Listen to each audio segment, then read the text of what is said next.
All right, let's try that.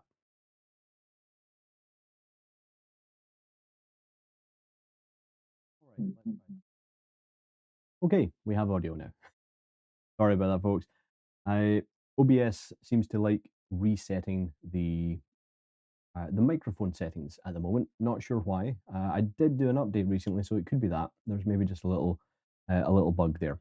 Anyway, welcome back to another Firestorm Studios live stream. My name is Pat, and we are going to be continuing with our new project, which is Sculpting Archimedes from the Sword in the Stone. And looking at where we left off from last week, we essentially just created a very quick sketch of Archimedes just to get familiar with the character. And this is something that I would recommend you do anytime you're starting a new project. Don't try to jump straight in and get everything perfect the first time. If it's a character you've never made, then I would always suggest doing this quick little sketch, again, just to get familiar and get yourself warmed up to the character. All right. Okay. Now, where should we kick off from? Let me just get my reference. My pure ref has crashed, which is rare. There we go.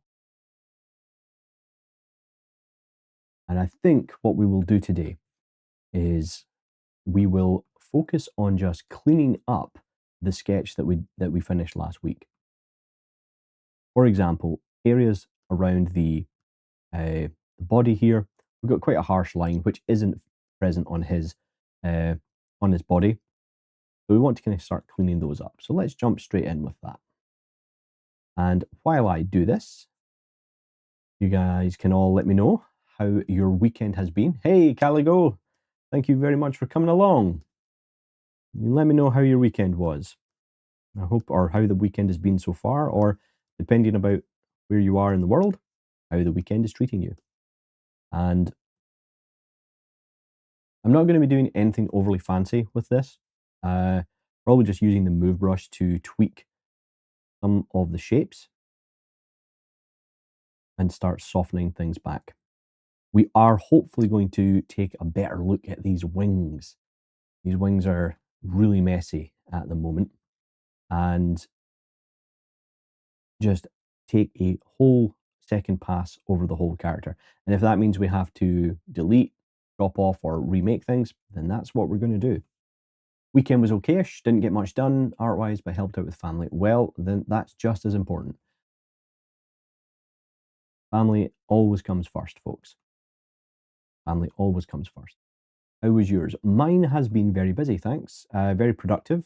Finished off a personal project and also spent time with the family. Not as much, but because I really needed to get this project finished this weekend. And I've already started planning out another personal project that really needs to be finished. So I've been looking at getting that towards the finish line and planning out how I want to do that. Thanks, Caligo. Yeah, it's a really exciting project, to be honest. It was something that started as a piece of fan art, just as a sketch, and ended up with me speaking directly with the original artist and creators to create something a little bit more finished. So yeah, really quite excited about that being finished.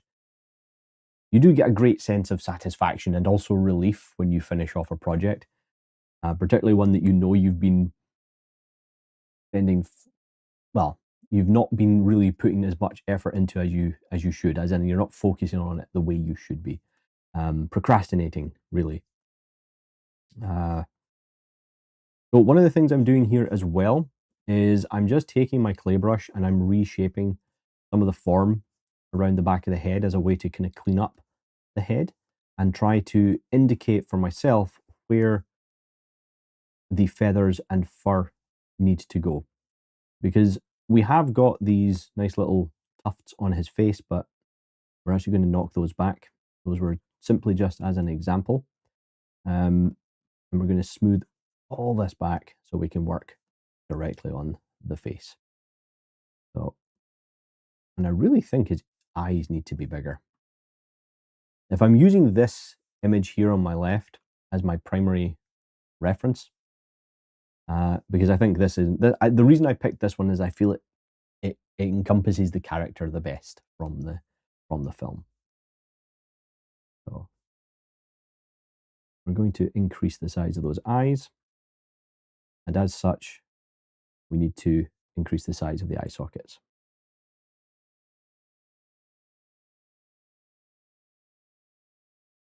And I do hope that everyone is surviving the heat waves that we're having across the world at the moment. Everywhere just seems to be really warm.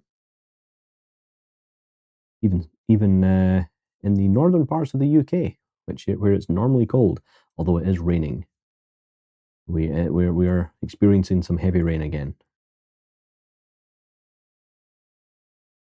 Sorry, folks. I know that's probably one of the most uninteresting things to talk about is the weather. But if I'm being honest, I think the reason everybody talks about the weather and why everybody asks is it's something that we can all relate to.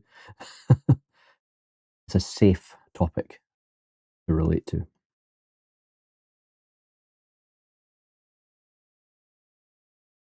What's this? Always amazes me to watch people work in ZBrush because that UI is definitely intense. Yes, and this is my customized one. This is to, and if you're part of the Firestorm Discord, then you can actually pick up this UI yourself. It's in one of our channels. Both myself and Heather have shared our UIs for people to pick up. But the thing about the UI in ZBrush is it's very, very specific to each person and each artist, which is why I would always recommend learning how to customize it yourself and then making your own one based on how you work.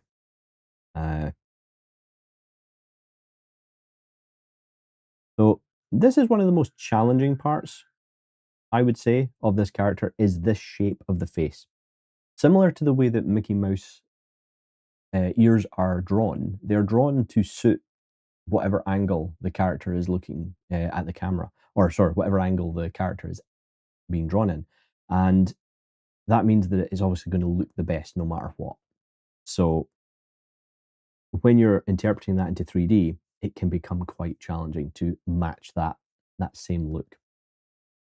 I actually don't use ZBrush. I use Nomad Sculpt on iPad. I need to learn Blender on PC. Oh, cool. Well, Caligo, I'm not sure if you're aware, but Nomad Sculpt is available for the PC. So if you're a Nomad Sculpt user, you'll be able to pick up a copy for the desktop.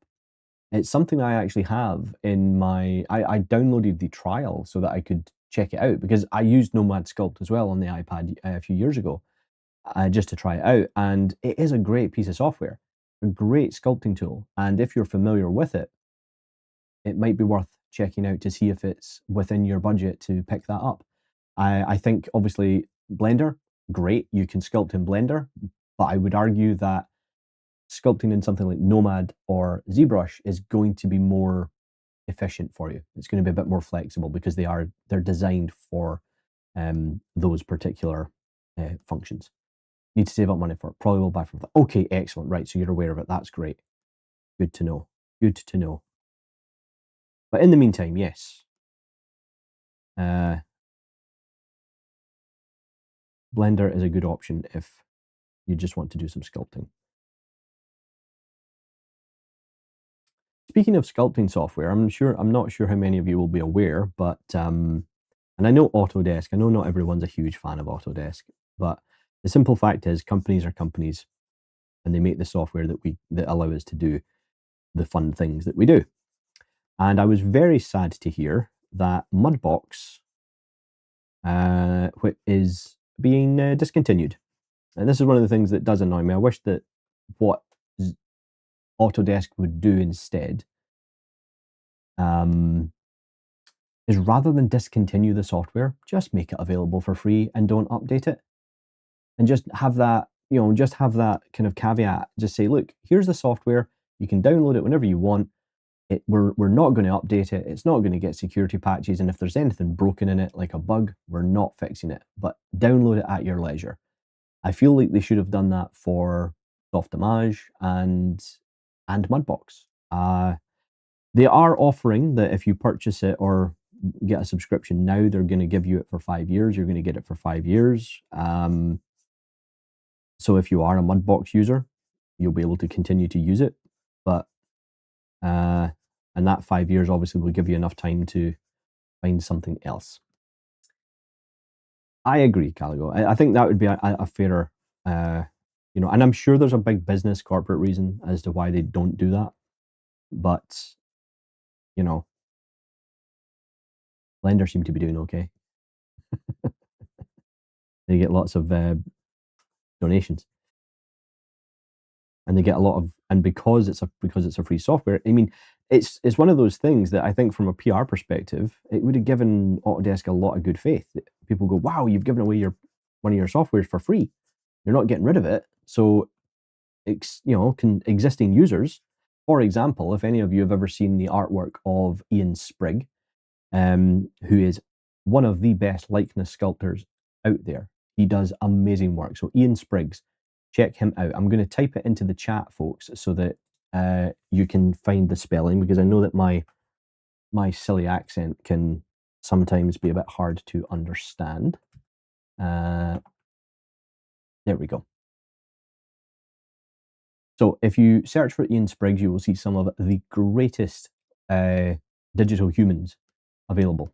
They are absolutely fantastic. And all of his sculpting work is done in Mudbox. He doesn't use ZBrush. He uses Mudbox. And I think one of the reasons I always bring his work up when people ask me about things like this is that I think it proves that it doesn't matter, the software doesn't matter. It's one of those kind of key things. Because everyone would assume, oh, it must be done in ZBrush. No, ZBrush doesn't magically make you a great artist. It just gives you a lot of access to some great tools that you can use to make great art. And that's the way to look at software. Sorry, I'm just going to kind of pick up on this chat here. Nomad definitely more intuitive than Blender. I want to learn rigging and animating. Oh, right. Okay, cool. That would be, yeah, then Blender's definitely that's definitely where you want to be going. You're doing rigging and animation, 100%. If you can't have access to Maya, that is. Because even though software, you know, doesn't really matter, there are some softwares that are better at things than others. That's just part and parcel of it. And Maya is by far still the GOAT when it comes to animation and rigging. But that's the thing. This is, you know, Maya came from a piece of software called our Animator. So it's kind of been doing the whole animation thing for about 40 years. So it really should be good at it at this point. Sorry, folks. This is what happens when I'm sculpting. I just, you know, I get into a zone, and I just continue to ramble. So one of the things I did notice when I was reviewing the model is that the chin area is way, way too wide on my version of Archimedes. It's much smaller, and on average, it's much smaller and thinner than I have it. There is certain instances when he's emoting in a certain way that it's really wide or really fluffy, but for the default, we're going to have to start pulling that in. And let's just pull it down a bit too.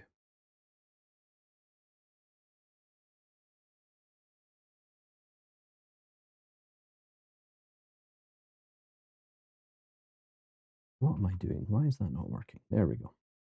So, folks, yeah, let me know, how have you been this past week and this weekend? I know I've been somewhat absent from the Firestorm live streams. I know that the Sunday is not great for everybody, but I'm working on a contract job right now, so my weeks are busy. I'm busy at my normal streaming time. And I don't think my work would be too happy if I was like, I'm sorry, we just have to put this on hold. I need to go and do a live stream. Although it would be quite fun to try that just for the laughs. See what they said. No, it's one of those things, folks. Because I do love streaming.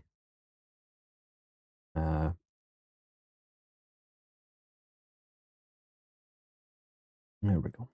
So you can see that once you get that sketch in place, now you've broken the seal, and it's, or you've got past the hard bit. You've created the character, and that's why I always really push people to do a character in this way, is to really just sketch it out.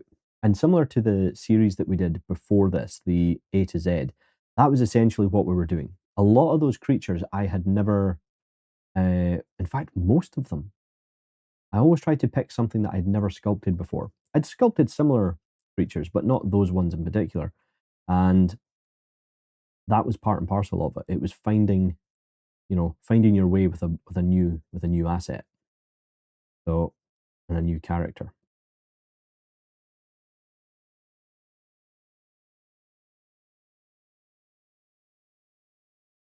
Also,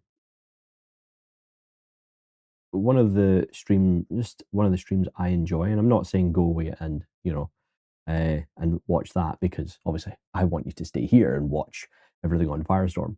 But they do tend to repeat this stream. There is a stream for the artist Bob Ross that kind of is almost on a 24-hour loop in many places. So if you are working away and none of your favorite streamers are online, I would highly recommend that you check it out. I am very biased though.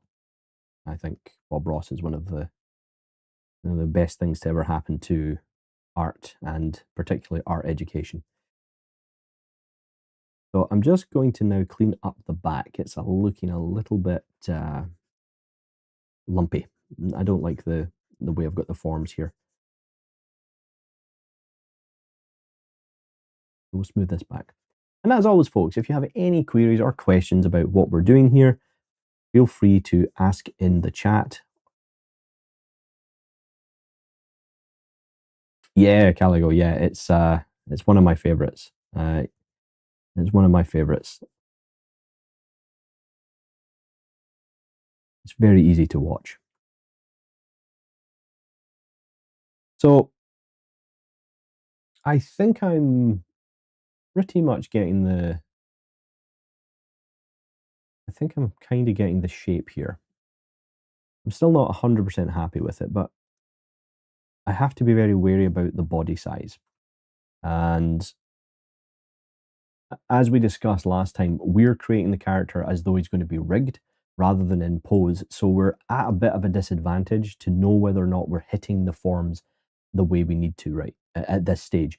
So once we get the character more finessed and more finished, we're going to have to do a little bit of testing, maybe a pose test or a rig test, just to see where we're at with the model. And if it's not working, if the wings won't fold the way we want, we're going to have to come back and make some adjustments. And that's one of the things I would point out, is that when you're creating a character in production or anything like that, rarely, very rarely, if at all ever, does a character just get made, boomf, and then thrown into a rig, and it's absolutely fine and ready to go. There's always a lot of adjustment and testing. So I'm just going to take the rotate, if it'll work, the rotate anchor tool here, just to rotate that part there. There we go. Actually, I should probably explain these. If you've never used the anchor brushes in ZBrush before, now depending on the version of ZBrush you have, you may not have access to them. I believe I think it was after Maxon purchased ZBrush that the anchor tool came in. So that would be after version 2022.8, I think. Don't quote me, but I think that's which one it is. So if we go into the brush menu here, we're going to grab Anchors Classic, and all it allows us to do is plot 2 points on our object. The first point that we place down, that becomes our axis, and then the second point that we place down becomes our control, and it allows us to rotate from that pivot or that anchor. Okay, so that allows me to jump in here and say, well, I just need this part of the wing to kind of curve around a bit better. So I've got a little bit more control, and then I can clean that up with my move brush. I should really add the anchor brush to my settings here. You've probably also as well noticed that my my brush shortcuts here are looking a little bit empty. Normally, when I'm working off stream, I use the Radial Z plugin from Pablander, but I've had a lot of difficulty getting it to work properly while I'm streaming, so it just looks like I'm magically picking brushes out of nowhere. So it was working, but it just keeps crashing. So I've just, as in, it keeps crashing when I'm trying to show it on stream. So I decided to just not bother with it. Right. Okay, let's take a little bit of a look at the beak, because I think the beak might be ever so slightly too big. Let's just scale that down. Soothing and amazing, yeah. Bob Ross is the best. He's the best. There we go. That's actually looking not bad. Let's take the let's do an auto groups on this. There we go. I'm going to show you another trick that I have shown you before, but it bears repeating because it's very helpful. If you have an object like this, so we have the upper and the lower part of the beak, and we want to be able to move each of these independently, but we don't want to go through the rigmarole of masking and all this nonsense because, you know, we just can't be bothered, is the honest answer. What we can do is if we go under the brush menu and scroll down to find auto masking. Oh, hang on. Let me open this up to the side here because this is something that ZBrush's UI is this is why I totally understand when people say, oh, the UI in ZBrush is rubbish. It's not rubbish. It's just very unique. Like we all are. ZBrush's UI is like everyone else. It's unique in its own special way. So if we go to brush and I click on this icon here and drag it over to the side, I can scroll down to auto masking and I want to turn on this mask by polygroup. I can drag the slider to 100. So now, whatever brush I have access to, be it a sculpting brush or a move brush, the first polygroup I click on is the one that's going to move. If I turn off mask by polygroup and I grab it the same, you'll see it's going to move both of those polygroups. So it's really helpful, and that's why I have it up here on my UI, so that now I can go in and I can make changes to it. And the cool thing is that as long as I have that selected, when I decide, well, now I want to work on the lower beak, well, that's cool. I can just click on it, and now that's the only one that will actually move.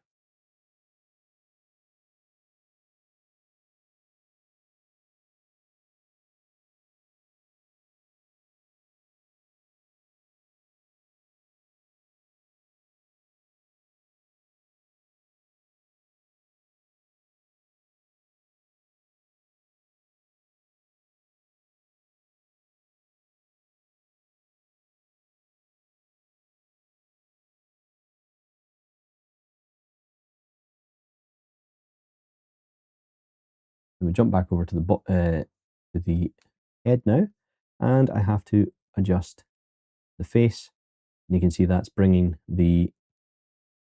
by doing so, it's making the chin thinner, and I'm kind of plumping out the cheeks.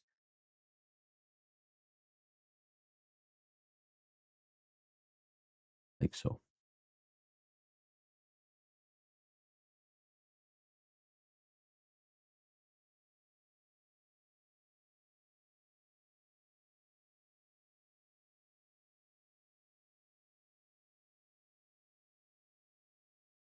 And we will pull this down as well. There we go.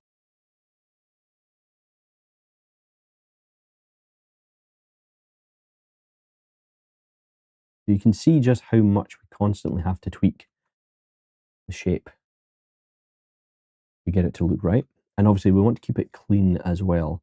We want nice, smooth surfaces eventually.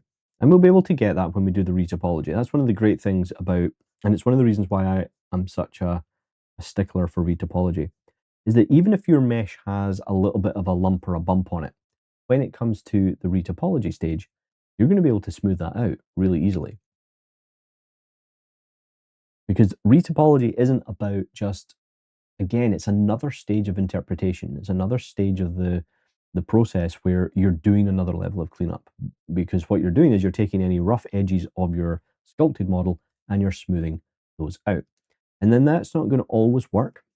If, say, for example, in games where you really need to have that super high resolution finished mesh so that when you do your bakes and you have your nice high res model, you want that um, to work nice and clean. But when you're creating a character like this, where the topology, we're not actually going to be baking anything down here, by the way. We're not going to be doing bakes. That's not how I work when I do characters like this. As in, I'm not going to be baking it down for games, okay?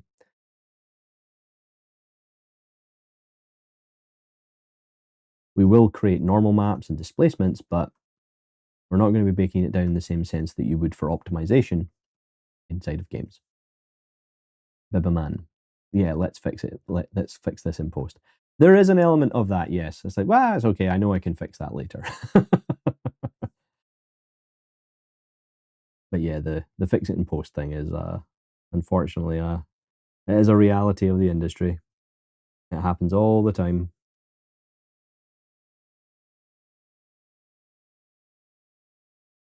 Okay. I'm now cleaning up the eyes a bit. And looking at this particular shape here, in here, just at the eyes, that's the area I am currently looking at and realizing where I've gone wrong, what parts look right, and what parts I'm going to have to fix or change. So that to me looks like an issue with the eyes. So I'm going to have to pull them forward and then maybe push them in, maybe scale them out a bit.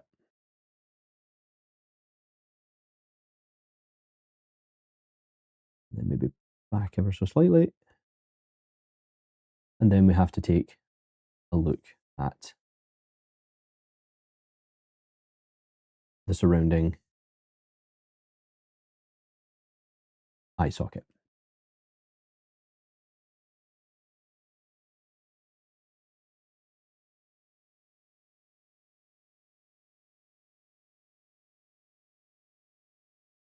So let's take a look at the other parts of the body now,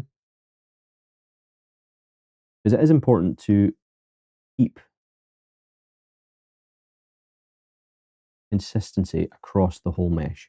So we've worked on the head for quite a bit here, so I'm going to hide the head and give everyone a good laugh of the. All I remember from this movie is the owl having a laugh flash, and I don't even know why anymore. A laugh flash, okay. Never heard that. I've never heard that phrase before.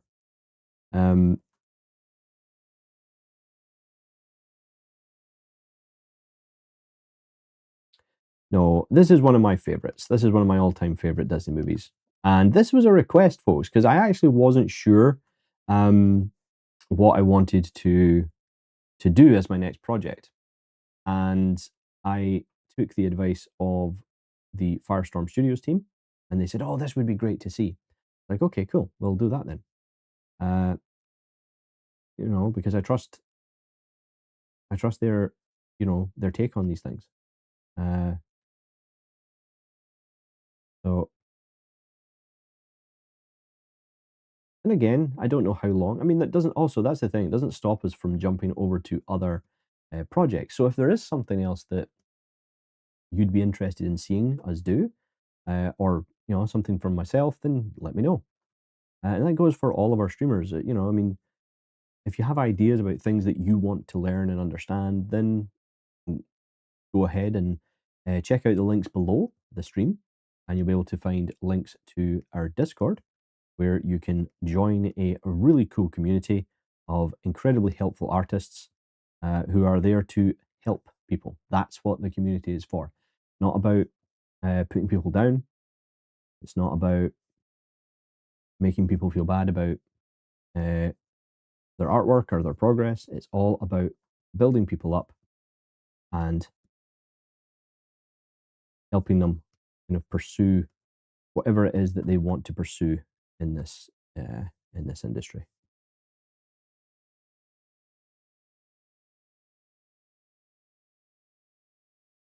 And I would say it's primarily a lot of beginner artists. And I think that's the best when you've got communities like this, because it helps thrive and kind of promote people learning and sharing things. And people generally ask really great questions. This is the thing. I think I've been teaching for, I think now, I think I've been working in the industry for almost 20 years, just shy of 20 years. And I think I've been teaching for maybe 18 of those, roughly. I first started teaching in 2009, officially, fully. Um, and something I discovered when I first started teaching was just the amazing questions that people who are learning this craft come up with, because they will bring a problem to you that you go, wow, I've never had that before. And it's the best thing ever. So yeah, so this is the thing. This is why I've always been like, don't worry if you make a mistake. It's okay. Mistakes are kind of part and parcel of it. You're not making mistakes, then you're not progressing, in my opinion. You need to be making mistakes. You need to be trying things.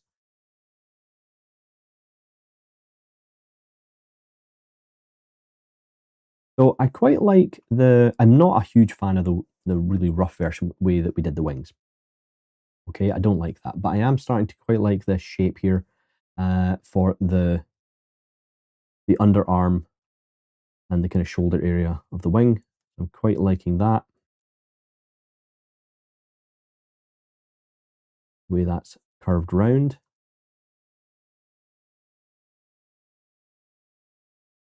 I'm going to be rigging this, so any mistakes I make, I will have to just, if I make the geometry in a particular angle that that makes my life difficult, then I've only got myself to blame. Hey, Manic, how are you doing, sir? How are things? How are you healing up? I hope all is well.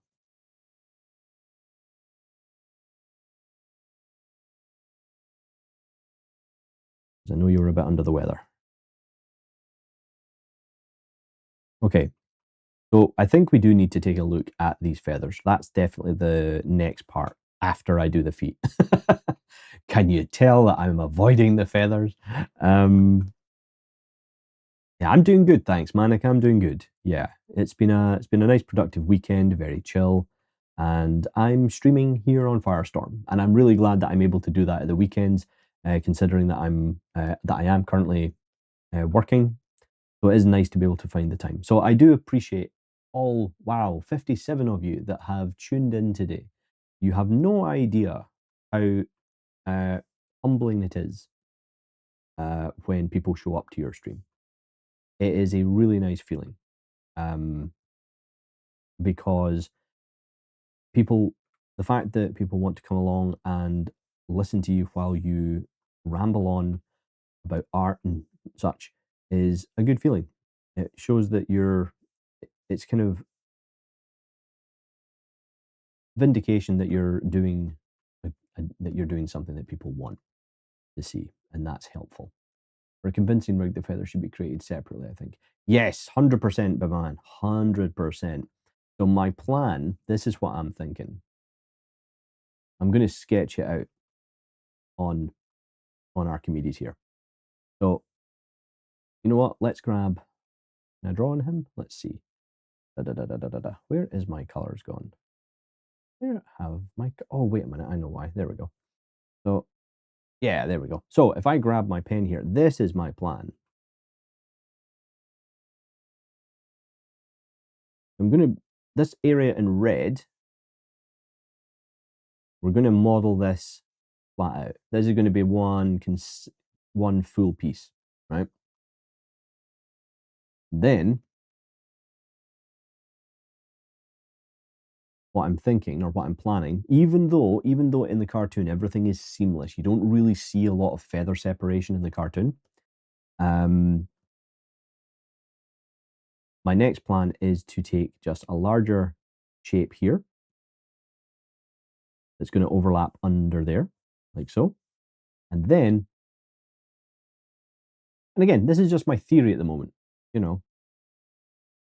And then I'm going to do individual larger feathers coming out like so, and they're going to be custom shaped like that. So that is my plan. And the reason that I decided to do it that way is it's going to allow me to then take the back section here and I can just make that one large continuous shape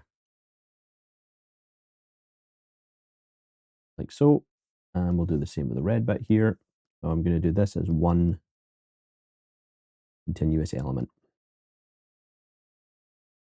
So what that's going to do is it's going to give me a nice balance between realism and giving me that ability and that flexibility to have individual feathers and be able to rig and move parts of the wing so that it looks natural and we can get some nice shape from it.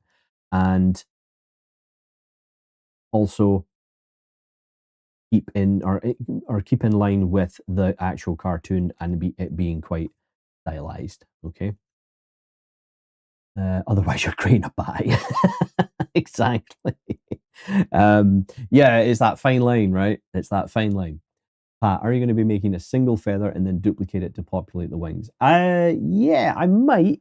I also might just, because there's so few wings, because it's so stylized, I might just do them individually. Because when you look at the cartoon, let me bring in another image to show you what I mean here. Let me bring another image in.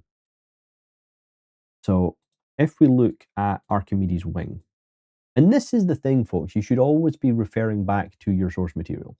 Look at how the animators, instead of just going, right, I'm going to do a bird wing. Okay, I'm going to take Archimedes, I'm going to make it look like Archimedes, but I'm then just going to take a bird's wing and apply it to him. That will work, but it's not going to, it risks the, it creates a risk where you might end up losing some of the character because you're not following it. Okay, an ArtStation link allowed here. I can show you an insane feather wing rig or friend. Bibberman, I think they are. I think you can share. So please do try it. I don't think they get flagged. That would be nice if you could share that. Yeah. But yeah, Manic, as you can see, we've got lots of different shape. And what I think I would like to do is possibly have amazing. Thanks, Bibberman. That's come up. I'll see if that actually goes through. The Crowbot process is an update. Oh, wow. That's very impressive. That's very cool. Oh, I love the iridescence on the metal. The iridescence on the metallic. Yeah, that is really cool. Oh wow. Oh, nice clean geo too.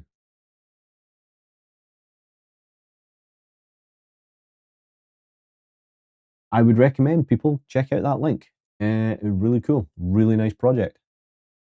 But yeah, one of the things I might do, Manic, is the duplication makes sense because I would quite like to possibly do some blend shaping on each individual feather, or create the potential for it so that you can create these really cool different shapes. So we may have to go back and forth on the feather design. I'm not going to go realistic with the feather shape. We're not going to do, any of that. We will just keep it very stylized, very, very cartoony. Because again, I want to stay in keeping with the character. So let's so with that in mind, I think what we'll do is I'm going to duplicate. I'm going to clone this actually. Let me just do a save here, folks, because we've done a fair bit here. We've done a fair bit.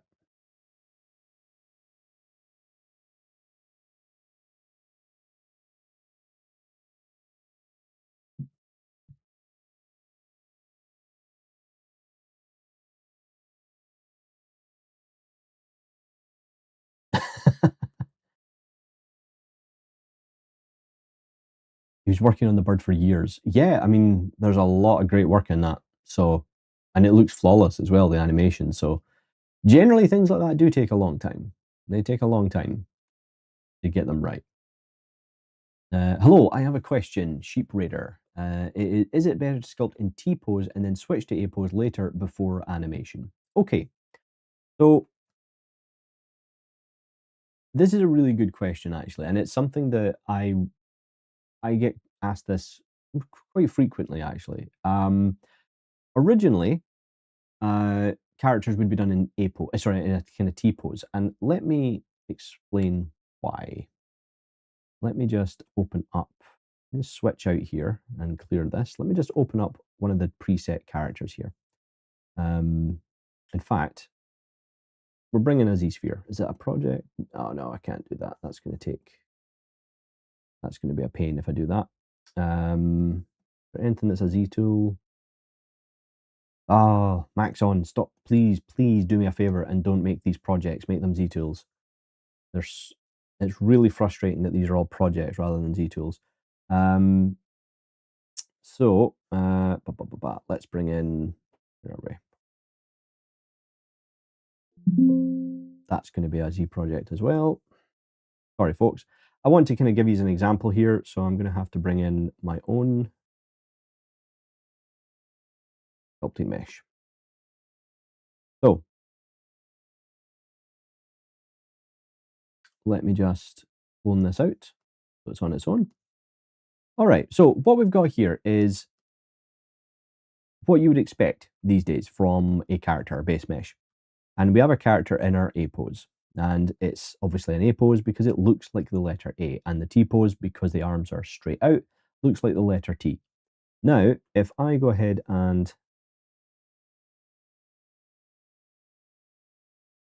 mask this out,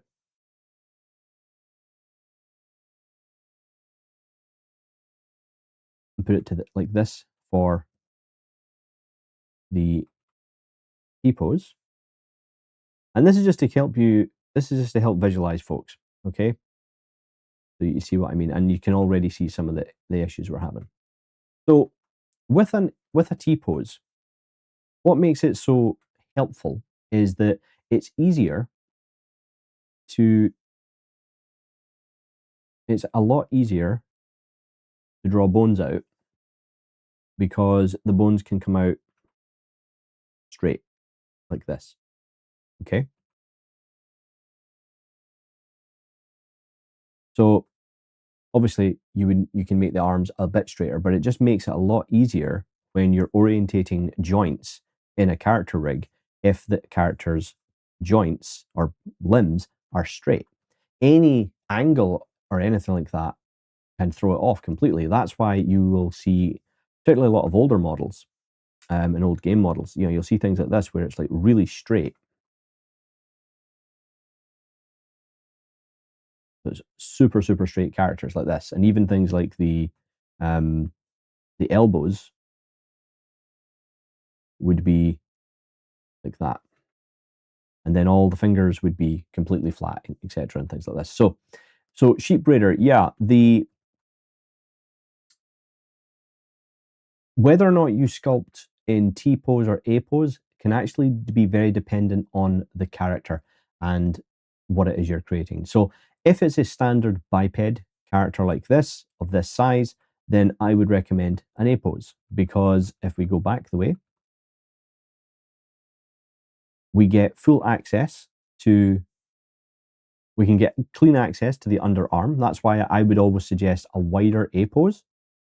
Don't do one like this, do something wider like that, because that's going to allow you access to the underarm for sculpting, for retopology, for skin weighting when you're rigging, all things like that. So that to me would be the best option. Again, with the legs, you can keep the leg at a slight angle, but make sure the feet are pointing straight as you can. Again, this is to help with orientation. It saves time because it means there's not a lot of custom orientation having to happen for the joints. When it comes to an A pose, that can be really helpful if you're doing cloth sim. So the reason that you would maybe have, you know, a wider stance or close to a T-pose is that it's going to give more of an air gap for simulated clothing to drape or simulate into without colliding with something, and it gives it time to cache it, okay? And that's why that can be very helpful.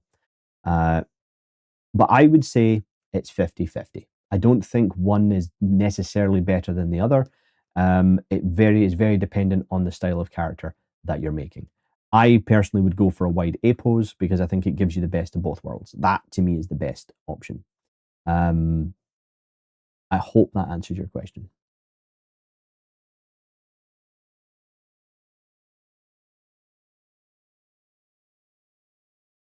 Personally, character and T-pose should, yeah, flared and flexed up, and then if not. Yeah, there is that as well. Manic makes a good point. So as you'll have noticed, when I go to stretch the arm out into A pose, right? Into a T pose, sorry. One of the big problems is that when you start to rig and then start moving it into position to get it down to the side of the arm, it has this kind of issue where you get things like this, or something will, or the inside of the rib cage will collapse in on itself, etc. All this kind of thing. There's all these kind of weird anatomical things that just don't look very natural. So once you move the character's arms down into an animatable pose, if you're not careful or you don't have any kind of corrective in place, the character can look off in the whole shoulder girdle area. So that's one of the reasons that That's another one of the reasons that A pose is preferable in some cases or in many cases, because it gets rid of that and it's a more natural position for the body from an anatomical perspective. Okay. Like I said, my preference would be a wide A pose, but you may have to use a T pose in certain circumstances. I know I've actually had to do that recently for certain jobs. And also another important area where a T pose is imperative sometimes is in mocap data.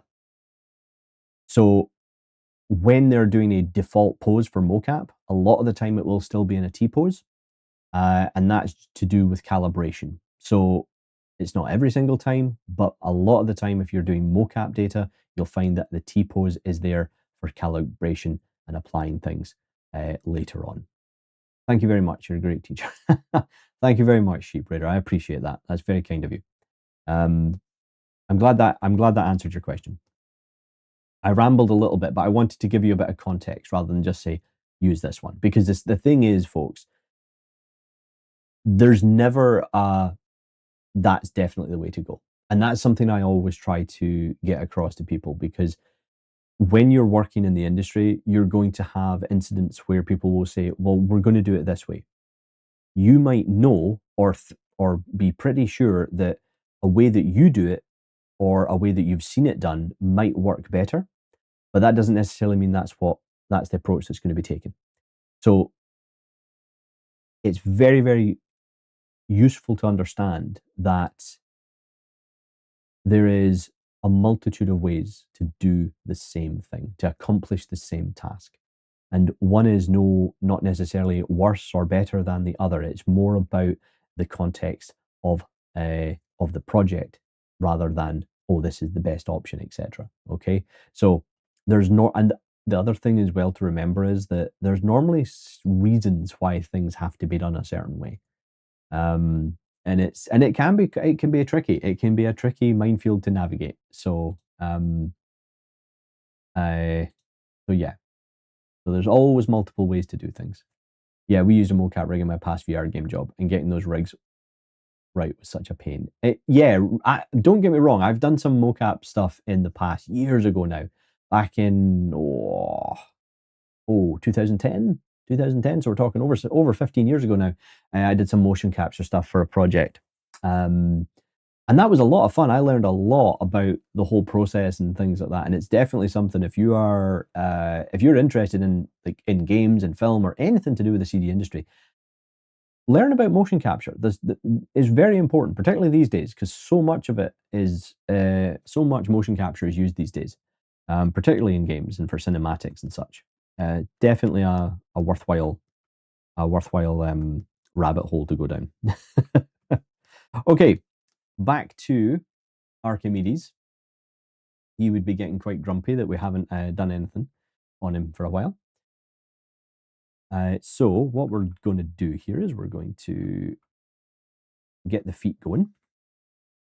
I'm going to turn off Sculptris Pro. I don't want that. Oh no. What I do want is to know where my gizmo is. There we go. So we're going to go into the gizmo, and under the gear icon, I'm going to choose Remesh by Union. And then I'm going to accept that. Now I'm going to get my Sculptris Pro.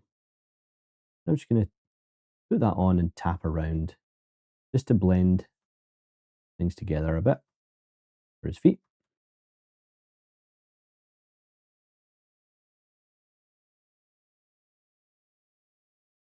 There we go.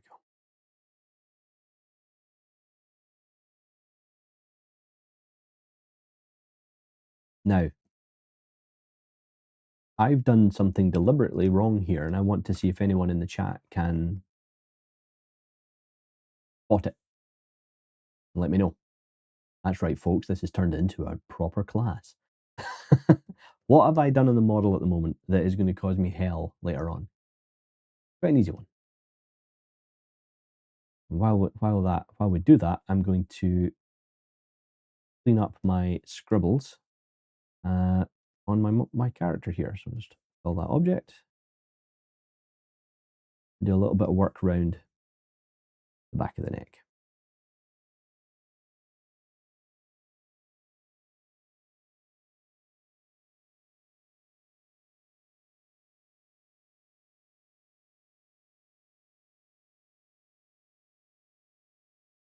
Kickstarter one we wanted a full suit, but some straps to put on the head and legs, gloves and hands. It was cool, but a lot of pain. Yeah, oh yeah. I mean, it's mocap is never easy. I think, unfortunately, behind the scenes documentaries are really guilty for making motion capture look seamless, particularly for things like Lord of the Rings and the new Planet of the Apes movies. They make it look like it's just a really easy thing to go from motion capture on set to fully CG amazing looking character, and it's just not that. It's just not that simple. It is not that simple. All right, now let me. Yeah, I'm going to. Well, how do I want to do this? How do I want to do this?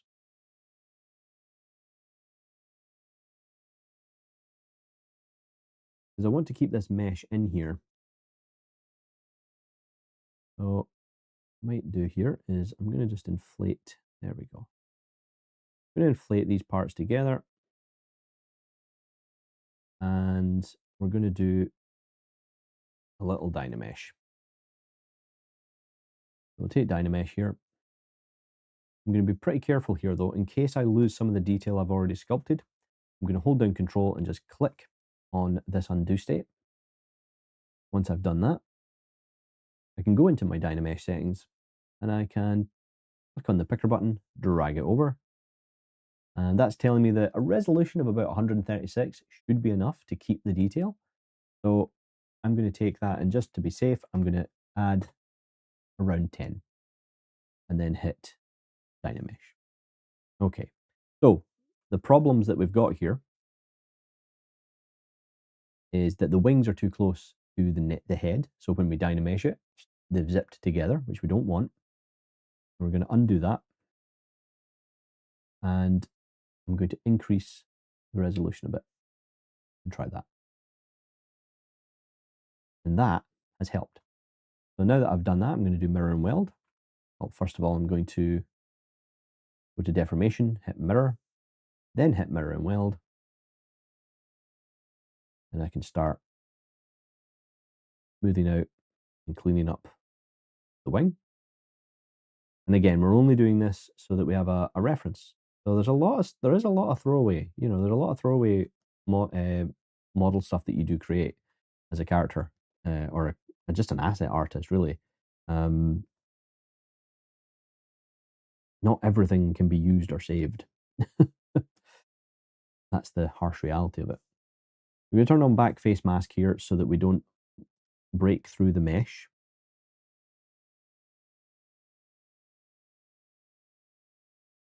There we go. That's looking better.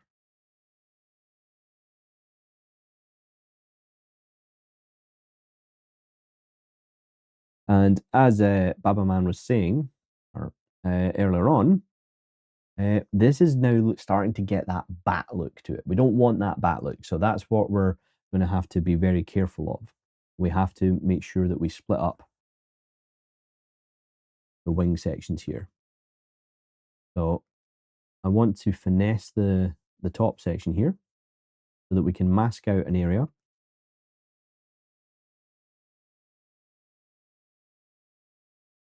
And extract it.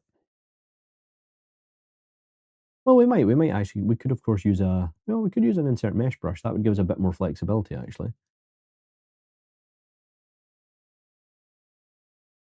That's one of the reasons I like doing live streams like this. You get to see that, oh, we could do it this way. Oh, but wait, that might actually be better if we do it that way instead. You know, so sometimes your first idea is not always the best idea. I've lost my polygroups, so I'm going to have to make new polygroups now. So we're going to mask off the head. Hit Control W.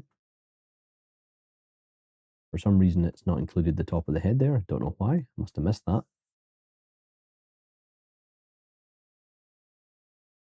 So, oh, let me see. How are we doing? Right, folks. I know no one has mentioned it, the error that I highlighted. So, the mistake I made was the claws. So, there is shots of Archimedes where his feet are splayed. His toes are splayed out. So that's something I haven't thought of when I've been making this this foot. So I have to take this model and take it all the way back, and I have to rethink it, to rethink how I want to construct this. So he only has 2 toes, which I think is correct. And I don't actually think I've got any shots of him. Let me just check my reference folder. I don't think I have any shots of him in flight or where his feet are or his toes are splayed. So I'm just going to double check here, folks. Bear with me. Oh, we do have one. We do have one. Excellent. So we'll open that and add that to our spotlight. We'll remove this one.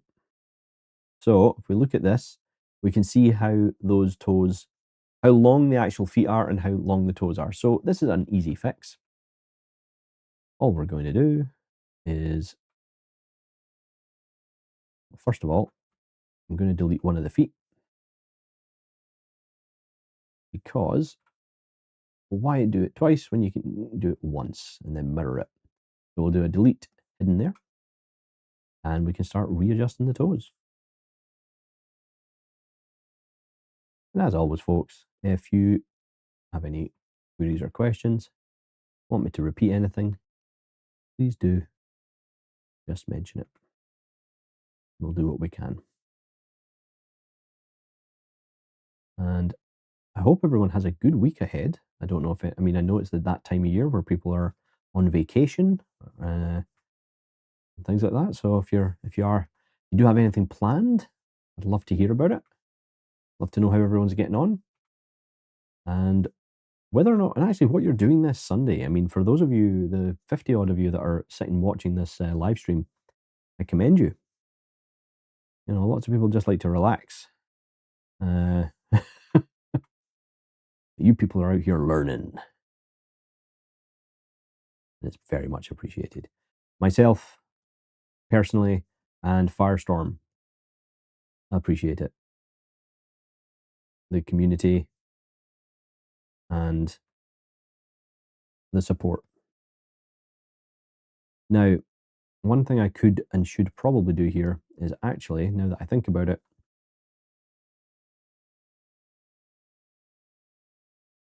is do the toes like this. because it would be very unfair. You know what? I'm making my life difficult here because my brain's not thinking. We're going to append a z-sphere. That's right, folks. You thought that there wasn't going to be any z-spheres in this project. Well, you were wrong. Damn wrong. You know, what's this? So true. Cleanup on animation is just a lot. We were in 2009 when we were playing around with that mocap thing. Oh, wow. Yeah. So similar time around myself. As Leo says, always learning, always improving. Yep. Very true. Very true.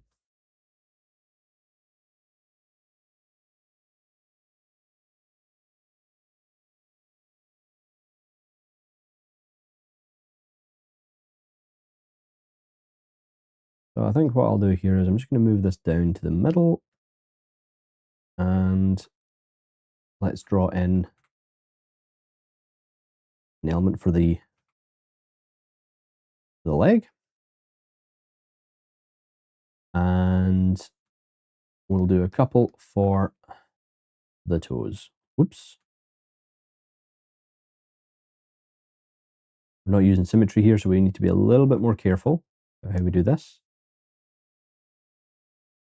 Actually, you know what? Again, the Sunday afternoon, folks. Brain is obviously not as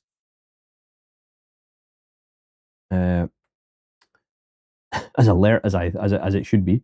So again, I made my life too difficult there. Just going to leave this in the middle of the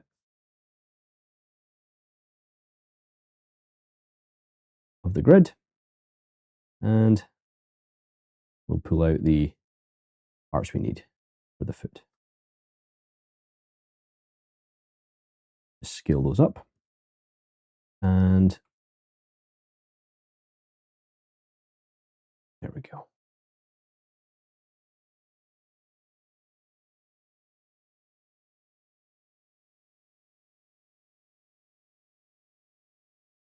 Yeah, it was my friend and mentor, Maddie Scott Spencer, that once said, the day that you stop learning is the day that you stop becoming an artist. And I have always stuck by that. I think it's some of the best advice I've heard, and it's so true as well.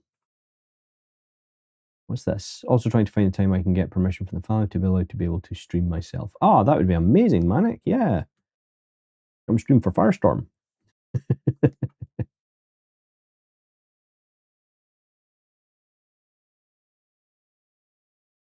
But no, in all seriousness, yeah, that would be cool. That'd be really cool, man.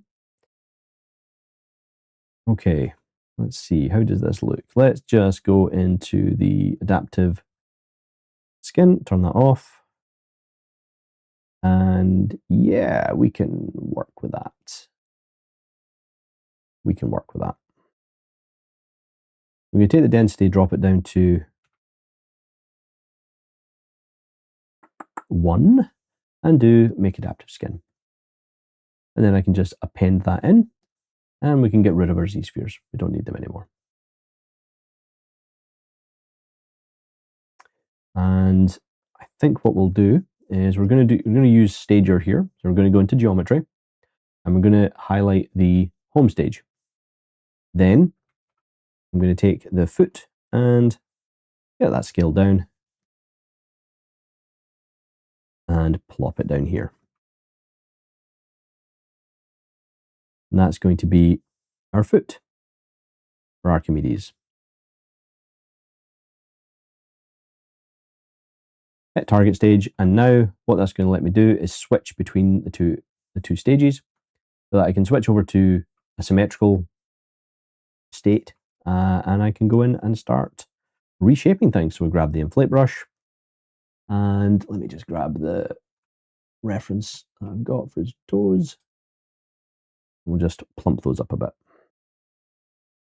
Not by much, just a little bit.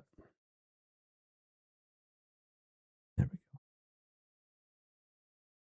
We don't need much. We'll add the claws later. They're not as important.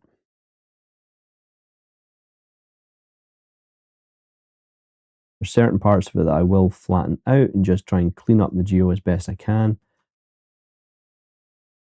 But sometimes, again, it's a balance. It's a balancing act, because you don't want to. You want to make the rigging artist's job as easy as possible. Obviously, that's the whole point of a team. You're not wanting to make anyone's job or task harder than it needs to be. So when you are putting a model together, you want to make sure that it's going to be friendly for the rigging artist and also for the texturing artist and the material or shading artist. You know, clean UVs, well-named objects. These are things that people don't normally go over in YouTube channels or live streams, but it is so important. You know, things like, you'll see me doing this every so often. I'll go in, I'll go, right, time to do some housekeeping. Keeping everything clean, keeping it organized, removing things I don't need. And I would really stress that. If you, the fastest way to get confused or start making a project more difficult for yourself is to have unnecessary assets in your outliner, be it in Maya or your subtool list in ZBrush or in Blender. I'm not sure what Blender calls its version of the outliner. I'm not a Blender user, so I don't know. You know, property inspector, you know, or in the in the modifier stack in Max. You know, it's just a good way to, it's good to be organized. It pays to be organized in this industry. You know, my file has 1.8 gig. Has 1.8 gig. That's not too bad, actually, for a ZBrush file. If it is a ZBrush file. I don't know if it is SheetBrader, but 1.8 gig isn't too bad. It's still definitely on the high side. It means that you must have millions and millions of polys, but not overly bad. You only have to, I would only, if I'm being honest, folks, I would start to concern myself if a file was in the, and it's mostly just because file systems tend to start getting a bit, they start to not fail as such, but you increase the chance of a corrupted file the larger it becomes. So in the kind of 4 to 5 gig area, then you need to be thinking, oh, how can I optimize this? Can I split the file into 2 parts? You know, that type of thing. Can I clean something out of it? For example, the project I just finished, due to my own fault, because I was trying to get through the project a little bit faster, I brought high-res meshes into Marmoset, which ended up pushing the file size into the 4 gigabyte range for my Marmoset file with all of the parts. And it was rough. My poor GPU was screaming at me, saying, why are you putting me through all this for a render? How dare you? Why could you not just use optimization? The scary thing is that I was using optimization. It was just quite a heavy scene file. So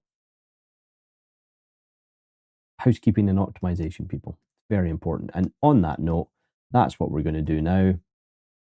We're going to do a little bit of housekeeping. We're going to get rid of these older models. Well, actually, I kind of want to keep these around because they're quite helpful for everybody, I think. I'm going to put these in a folder instead. And we'll call it whip. And again, that's just so that we can see where we came from. We'll pop it down at the bottom. There we go. So tail, eyes, beak, brows, body, and foot. I think what we'll do though is we will do a mirror and merge into one subtool, and we'll just call it feet instead.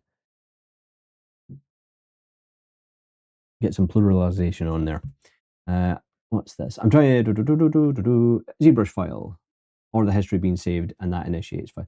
Yes, that's a good point, Manic. Yeah, if you have lots of undo here, and in your edit settings, where is it? In your file, where is it? Where are we? Never remember where they keep this. File. I think it's when you, yeah, undo history. Yeah, so if you have this highlighted here, when you save a project or ZTool, it can sometimes keep your undo history, and that can really, as Manic mentioned, really push the file sizes really high. So make sure not to do that. trying to optimize it and it removes the unused subtools, but I'm still insecure to not work with a safe copy of everything. That's totally fine. I understand that. So the way I tend to work in that regard is, let me show you. So say, for example, we're working on this file here, right? And I'm quite happy with what I have, and I'm saving iteratively. As I save iteratively, so say I get into version 2.1 or 2.6, you can start to delete things that you know you don't need. And that way, and then you save a new version. So say, for example, I am happy with this, but I no longer need the tail. Well, what I would do is I would go, right, I'm going to save as, and I'm going to save this as version 1.7. Now that's version 1.7, I can go, right, well, I don't need the tail, so I'll just get rid of it. I'll just get rid of the tail. Goodbye, don't need it. And then as soon as I get rid of the tail, I'll go save as, and I'll save a new version. So that'll be version 1.8. So now I've still got a previous version of my scene file with all the parts in it, but now I've got a new version that I'm starting to reduce how many subtools I have, but I'm still safe in the fact that I've got that previous version that I can load back up and pull those Z tools out from, or those subtools from. So in this case, I go, oh no, I deleted the tail. I actually need the tail, right? Well, I'll go back and go load tool, and there's my tail. It's nice and safe. So I can bring that into my new file, or the new version. So there we go. I've appended the tail in. And then as soon as I do that, I resave the file a third time. So it requires kind of a lot of organization in that regard, but it's a really useful way to keep things much, much lighter. Okay. And your system will thank you for it. So there we go. All right. So now that we've got, that's looking all right. I'm going to do a little bit of adjustment with the feet here. So the legs are way too long, and everything looks like it's in the wrong position here. So I'm just going to I'm going to play around with this a bit here. Yeah, and move the, oh, what happened here? When did that happen? Oh, okay. I'm going to move the legs. I'm just going to play with the legs a little bit. Get them looking a little bit more straight. Make them easier for me to rig.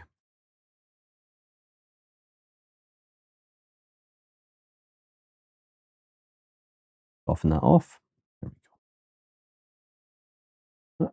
Speaking of that tail, get the tail out of the way.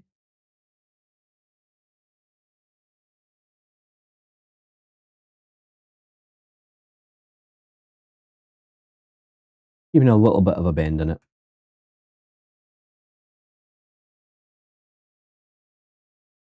Thin out the feet. Keeping those feet basically as flat as I can. And I think now we will take a look at that wing. I'm going to go into my insert mesh brush. I'm going to choose insert primitives, grab the polysphere. And this is where we're going to start blocking out this other section of the wing. So it is going to essentially be a group of feathers, but I don't want it to be individual feathers, like individual small feathers. Not at this point anyway. I might change my mind later on when I go, oh, I don't like the way that looks. But we'll have to find that out if that's going to work or not. And again, this is where you wouldn't always necessarily have to make this decision. In many cases, this decision would be made for you by production or an art director or a supervisor, or simply just, as a mandate by the client. They go, no, we want individual feathers or something like that, So we'll move that out like so. Oh my God, Archimedes, such a cool character from such an underrated movie. Looking good. Ah, thanks, Abe. Appreciate it. Yeah, it's one of my favorites. Sword in the Stone. And yeah, definitely underrated. I think so. I think it definitely is one of those underrated shows from Disney. So um, yeah, it's a good one. I actually try to think if there's any other. I I'm also a fan of Basil the Great Mouse Detective. Another one I think that's quite underrated. Uh, and there's also there's so many. There is so many. Um, but yeah, like I said, we're going to try this out. If it works, it works. If it doesn't, it doesn't. We'll come back and we'll reassess. Um,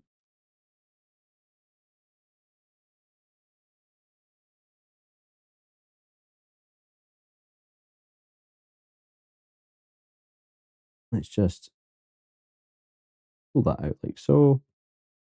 Actually, you know what? I'm being daft. My brain is just not actively working this week. I'm ashamed to say I haven't seen The Great Detective. Oh, not at all. Again, it's one of those things, right? There's a lot of the kind of Disney catalog that I don't think a lot of people have seen because they weren't that well received when they first came out, so they never really kind of entered into classic status. But I guess it depends on if you were lucky enough to see it or not. You know, um, there's a bunch of other really great ones. I mean, I've not. I mean, there's certainly some that I've never seen from Disney. Um, Another one, I was actually talking with one of our Discord members about this, was the Rescuers and the Rescuers Down Under. And on my personal stream, I wasn't sure what to do, so we were chatting away, and one of the characters from that came up. So I've been doing quite a lot of Disney stuff recently. This is very unlike me, but yeah, I've been doing a lot of Disney-based stuff. So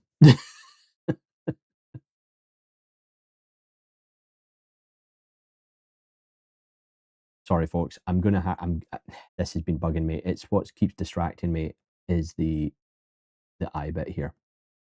I've got to fix it. I gotta fix it. So let me just fix this, and then we'll go back to blocking out the wings. There we go. And you'll remember as well, folks, things I've said in the past. Sometimes you don't need to necessarily make huge sweeping changes to a model. Um, sometimes it's just a little change, and then instantly the character starts to work. What's this?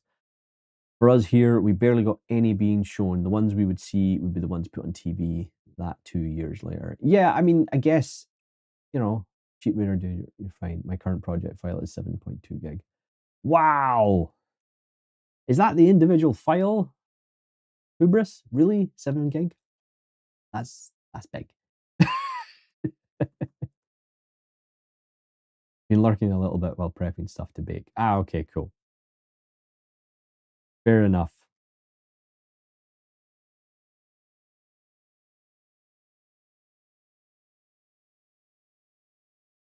Yeah, I'm a bit of a stickler. The reason, by the way, folks, the reason why I am somewhat of a stickler for file sizes and optimization is because I have been in the situation during, industry jobs where large project files have had to be sent off to software companies to be adjusted so that we could open them because they refused to open on everyone's machines, and it kind of caused a bit of a block and a stoppage on the project, and you can't do that, right? So that's why I'm very like, make sure things are optimized, because in a studio environment, in an industry setting, if an unoptimized file stops the flow of a project, then that's a big issue. That's a big problem. So you have to.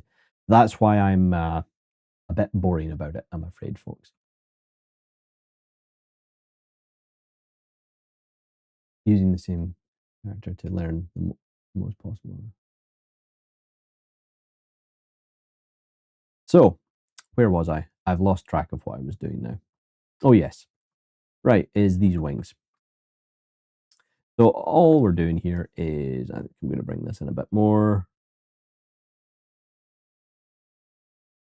Maybe pop that into the inside there a bit. There we go. And we'll pinch it. Move it out. We're probably going to have to do a little bit of adjustment anyway for the overlaps, but we'll do what we can here at the moment.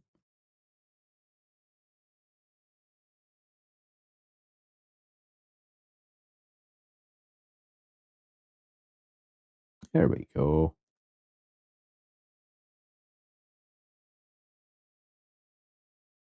No way around it on this one, unless I was to split it up. Ah, okay. Yeah, that's normally what we would do, is we would split it up. But that's not always an option sometimes. That's the thing. Depending on what you're doing, it's not always an option. Okay, so we're going to grab our insert mesh brush again. And grab a polysphere and just draw that out. Now this is going to be, these are not going to be final feathers. These are going to be ones that I'm using to figure things out. So it might work and it might not, but it might. Okay. Sometimes when you're a diva, your project requires those 300 million points. Are you calling yourself a diva? I don't want to, you know, assume.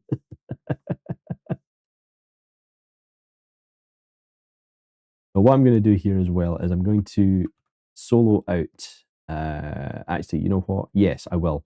So now that I've put this in place, I'm just going to bring it into here, because remember, we're replacing these bits underneath. So that looks okay to me. Now I can split it off. I can split that off, grab it, and now we can do a little bit more work on it. So we can grab our, come on, our taper. I can taper the top out like so. There we go. And we'll just accept that. Of course I am.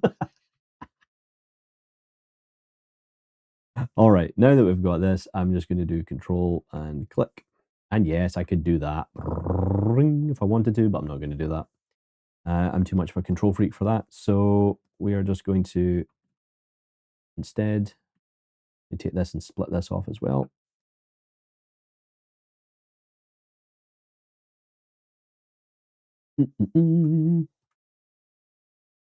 The other problem I have, folks, is that when I do projects is I like to try out new things. As in, it's like, I've never done it this way before. I'll try it on this project. That seems like a really sensible thing to do. Why not? What could possibly go wrong? I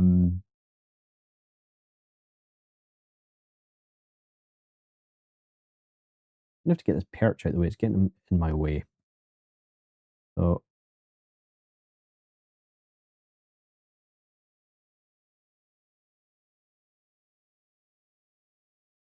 now I can start moving this into position.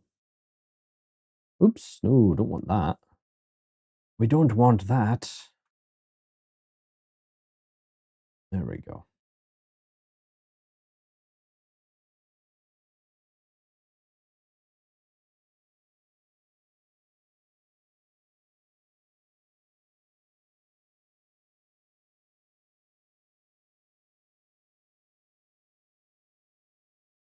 I'm going to take the inflate brush now and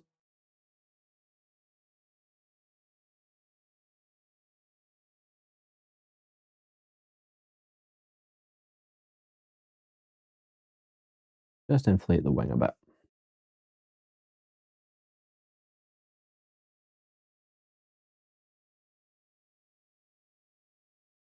Oh, I remembered, came across something amazing for articulating 3D prints today. Wait, I'll share a Insta link in Discord. Ah, amazing. That sounds cool, Manic. That sounds cool. What are we doing? Yeah. How are we doing for time, folks? Okay, we're an hour and a half, folks. So we might have to kind of finish up fairly soon. Try and take it to the 2 hours. Because that's one of the things I quite like about this longer form project is the fact that we don't have to kind of rush through as much as we did with the A to Z series. Because the A to Z series was like, right, can we do this in a couple of hours? Maybe one session or maybe 2 at most. That's kind of that was always the goal with it. Oh, what did I just do? Because I wasn't paying attention. There we go. Even though these are test feathers, I am still being very hesitant and well, not hesitant's the wrong word, being careful and being cautious over how I'm positioning them.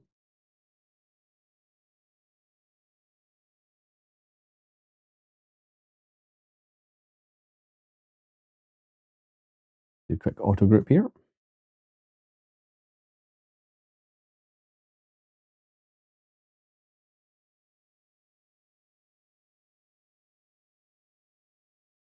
And I don't mind if there's the odd bit of kind of interpenetration of geometry, or as they say these days, crashing of geometry. I like to use the old ways with the mold.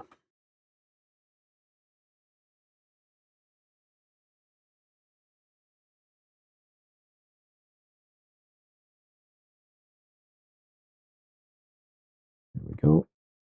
Now we're starting to get into that point where we're starting to split them up, starting to separate them for the rig. Because again, remember, why are we doing, right? You know, we're doing this for rigging, so we are going to have to separate these out eventually just to make it easier. We don't have to, but it would be easier.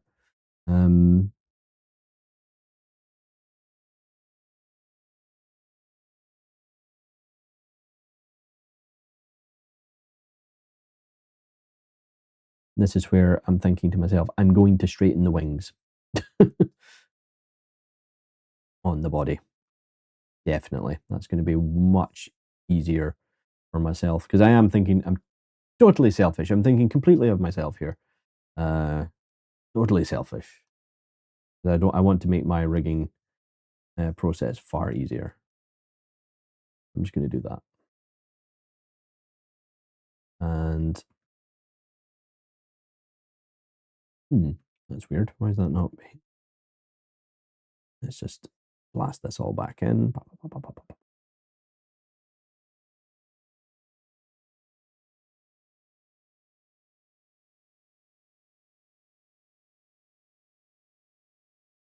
And we'll start moving things. Let's get a nice, let's get another shader on the go here, I think.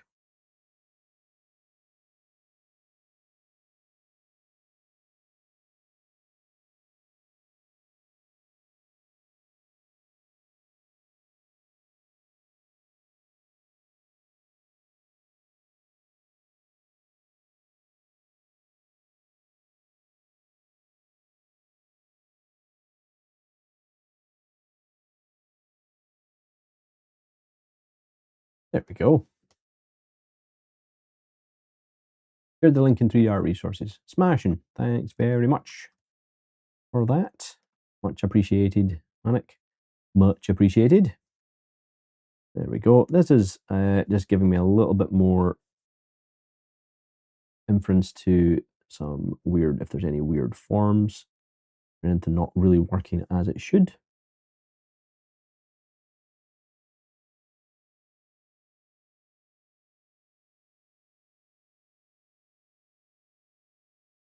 There we go. That's better. Oh, keech, what did I do there? Sorry, if anyone's curious, the word keech means crap in Scottish. Means I made a mistake. Oh, ZBrush is just going to do that with my brushes today now. Excellent. So, oh, right. Okay.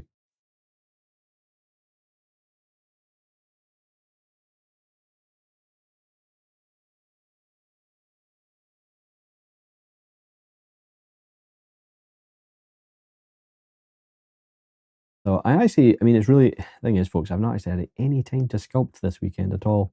I try to sculpt at least once a day if I can, but if I'm being totally honest with you, it rarely happens now. Oh, something has broken. Sorry, folks. Something's. Yeah, 2 seconds, folks. We may need. I'm going to save. ZBrush is quite literally not responding to things. Give me 2 seconds. I'm just going to quickly reset ZBrush. Yeah. Quiet.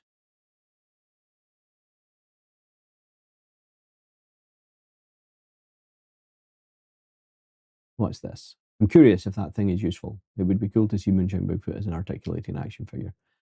Well, he was modelled in a pose. He was modelled in an A pose before I started posing him. And he was posed in... Did I pose him in ZBrush? I did pose him in ZBrush. Yeah, I did. Yes, I think I did. But yeah, he was originally a thing. For any of you who's quite curious, let me tell you what. Just before let me load up the file here. Can I get a link invitation for your Discord too, please? Yeah, hey Sheep Raider, if you go into the links at the base of this stream, that's all the information you'll need. If you grab this QR code, that'll take you to the Discord, and you'll be able to join that way. All right. And that, just as I said, folks, remember, if you are interested in learning more about what Firestorm Studios does, a little bit more about the community, then, like I said, jump into the banner below, grab some of the links, and you can come along and join us in the Discord. But one of the things I'm going to do just now is I'm going to quickly show the project that I just finished up. I'm pretty proud of it. I'll not lie. I'm quite happy with how it's all come out. So I'm just going to, and in case anyone's curious what I was actually talking about, I think I have a render here. That's the wrong one. Which one would be best to show? Yeah, we can bring these two in. There we go. So this is the project I've just finished. And this was done fully in ZBrush, sculpted in ZBrush, textured in ZBrush, a little bit of Photoshop work here and there, things like the Clash logo. It's just easier to do that in Photoshop. And same for the hat detail as well. And then rendered in Marmoset. So yes. And then a little bit of post work in Photoshop. So the smoke in the background is 2D. That's from some stock photography that I've got. And yeah, and the whole kind of idea around this was, let's create the look of a resin statue if it was to be set up for a marketing shot, to kind of showcase it and things. So yeah, so this is, it probably does need to be printed at one point. It's mostly ready for print. Mostly. There is some parts of it that I've cheated that would definitely be a little bit more difficult for some printers, but yeah, I'm pretty chuffed with it. So anyway, this one is expired, I believe. Right, let me see if I can get you another link then, Sheep Raider. Bear with me. Let me see here. I think I can do this. Invite to server. Copy. There we go. See how you get on with that one, Sheep Raider. That one should take you to the community Discord. No problem. All right, folks. Well, we are at 1 hour and 40 minutes. Let's start to wind down, shall we? We're going to start winding down.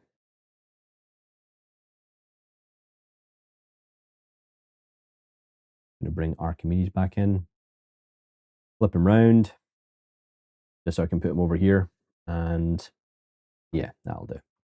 So let's see if we can finish this off now that things are, yeah, there we go. Things are working now.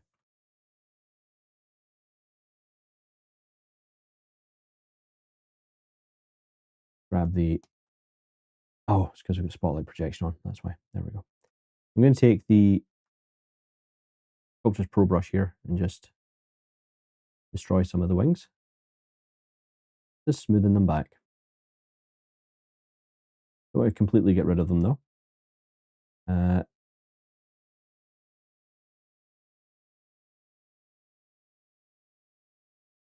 we go. So what I'm actually going to do here is I'm going to take, ooh, too much.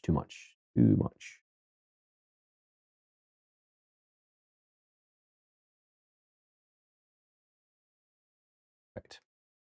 That gives me a nice base underneath it that I can use for various things. I can use it to kind of fill any gaps that I need and just cheat with things a little bit.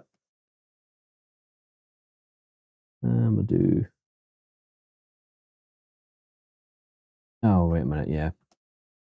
Just be aware anytime you're using Sculptors Pro that it doesn't like anything like backface mask or anything like that being turned on when you're working. So it will give you, it'll hassle you.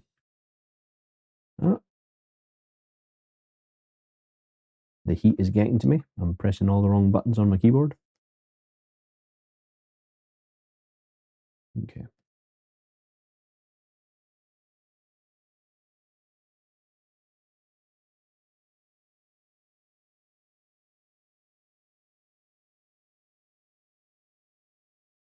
Mirror, and yeah, let's do it in the one subtool.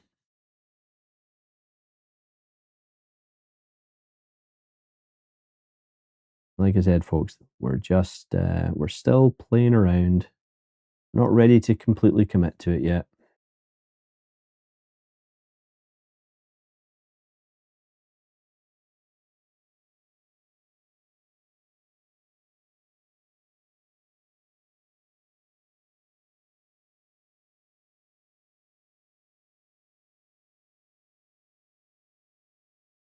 And I might be in the Discord later on. I might jump into the voice chat and work on another project that I've got going,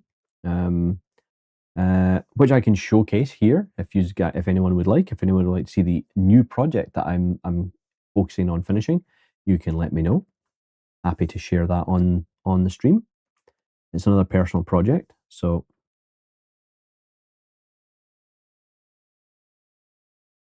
some of you will have seen it before if you've viewed my personal stream. So this is the thing, right? This is why. Do you know why Archimedes is such a great character, or why I like him? I think he's like a kindred spirit because he's a grumpy sod too, and I am. I'm a bit of a grumpy bear. I'm a bit of a grumpy person. Oh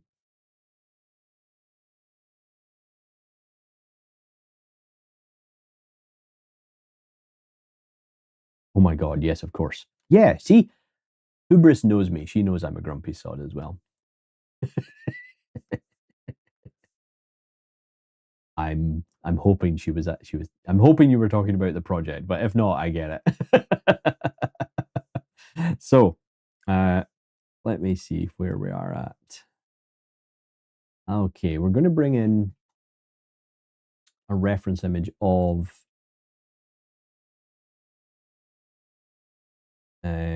his wings being out. So, and I'm actually going to show you why working on a 2D image like this and interpreting it can be so challenging.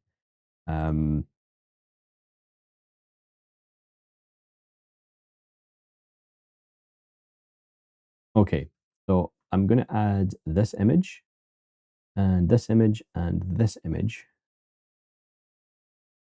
Okay, so let's take a look at how his wings are drawn in all these different images, right? So bring that front. There we go. So look at the variation here of how the wings are created. So you've got this kind of shape here. The amount of feathers also, I believe, changes. The number of feathers that he has completely changes between shots. And then look at this little one here, this little squat, cute, podgy drawing of him, where his wings are really small and tiny, which doesn't make a huge amount of sense, but it is what it is. And then again, because it's a Disney cartoon, you've got one here where his wings are, anthropomorphized into arms and kind of doing the, and that there is one of the great advantages of doing things in 2D, because they go, well, he crosses his arms. Like, well, great, we can just draw his wings to make them look like crossed arms. When we're doing this stuff in 3D, we have to think much harder about how we accomplish that if this was to be a fully animated character. Now, we're not going to take this to the nth degree on the stream. What I want to do is show you how to kind of sculpt the character out, explore the character. Then we'll do some retopple in Topple Gun, most likely, and then we'll take it into Maya and we'll start looking at the rigging and things. The texturing I might just do in ZBrush to minimize how many pieces of software we're jumping between. Or we could even try it in Marmoset. I've never used the texturing toolset in Marmoset properly. Might be a lot of fun to try that out, see what it's like. I've only ever really used the texturing stuff in Marmoset for baking. So yeah. Brain activate. There we go. There we go. Oh, look, that is the nightmare fuel. When you turn everything off, that's nightmare fuel. However, I have thought ahead and I have made a mouth bag.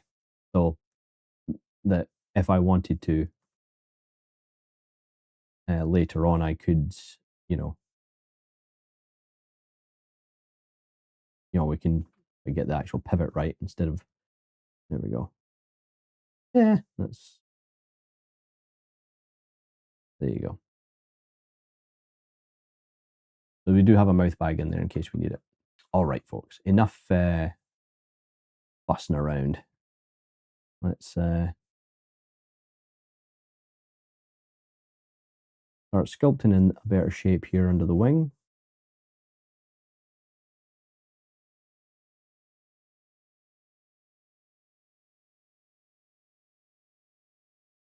Flatten that wing out.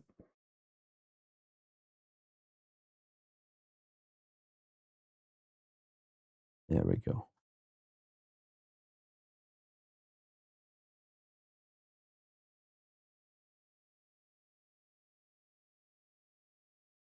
Yeah, that'll do-ish. Probably needs to be a bit thicker, but it'll do for now. We're not going for perfection, folks. Manic. Shocking. You're a grown man.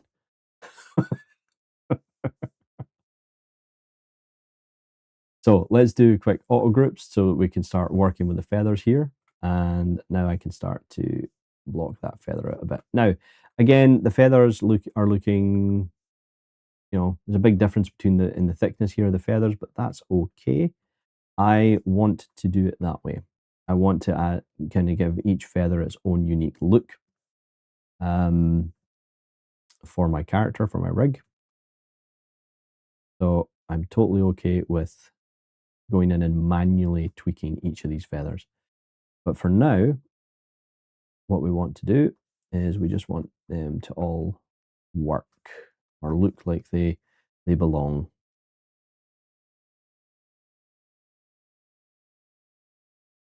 It sounds so much like it would be a curse word.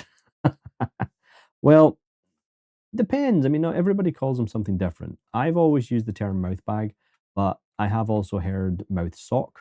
Mouth sock is a common one. I don't think it's actually any better. But yeah.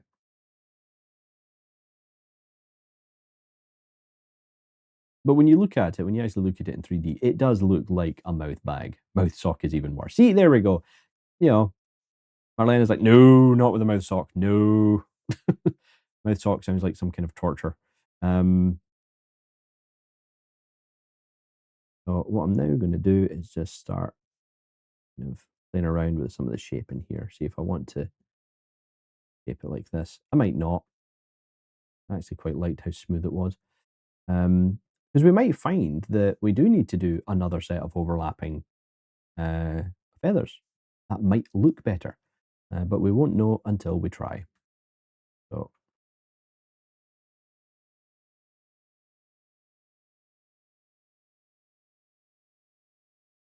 I'm just keeping the,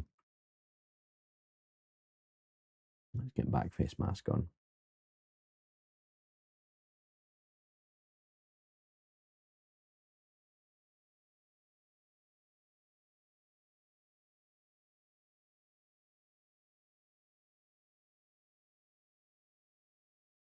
Okay, we'll sort the back out at another point. For now, I'm just going to cheat, and I'm just going to do something like this on the back. There we go. There we go.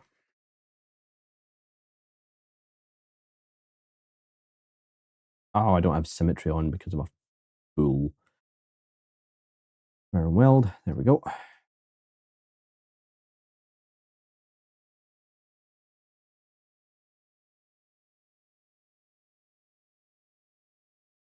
Bring back the tail. And his perch. And before we finish up, we'll just clean up some of this old stuff that we had from before.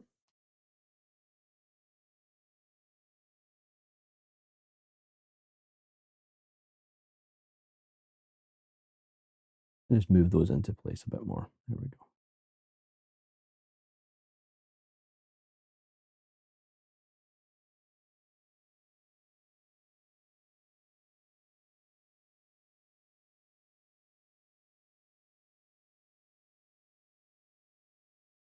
And again with the beak, because the beak is still bothering me. I think it's mostly to do with just we're going to go back to the mouth bag, folks, I'm afraid. I think it is just this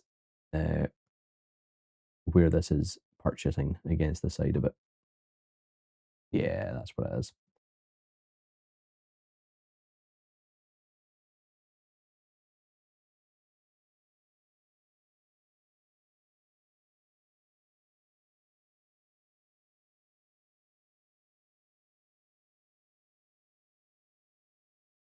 And I'm going to now just take my clay brush. We're just going to plane off the front curve of the mouth.